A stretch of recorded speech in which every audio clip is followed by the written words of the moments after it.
अस्सलाम वालेकुम। क्या हाल चाल है आपका नाज़रीन? उम्मीद है आप सब खैरियत से होंगे। मैं हूं आपकी होस्ट सायरा मलिका रिश्ता टीवी की जानिब से। जैसा कि आप जानते हैं, रिश्ता टीवी की तरफ से आपके लिए हर रोज़ नए से नए रिश्ते आते हैं। अगर आप इन रिश्तों का अपडेट जानना चाहते हैं तो आपको हमारे वीडियो को शुरू से लेके एंड तक देखना पड़ेगा। इस वीडियो में हमारे पास ना कि सिर्फ लड़कियों के बल्कि लड़कों के भी रिश्ते मौजूद हैं।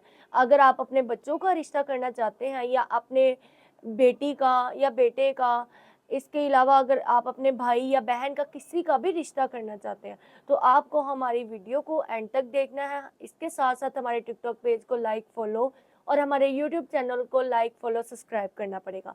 तो नाज़रीन, मैं आज आपके सामने अनाउंसमेंट करने वाली हूँ एक लड़के का रिश्ता, और ये रिश्ता है इटली का। अगर आप इस रिश्ते के बारे में मज़ीद और डिटेल्स जानना चाहते हैं, तो आपको हमारे दिए गए व्हाट्सएप नंबर पर भी राब्ता करना होगा। तो नाज़रीन, मैं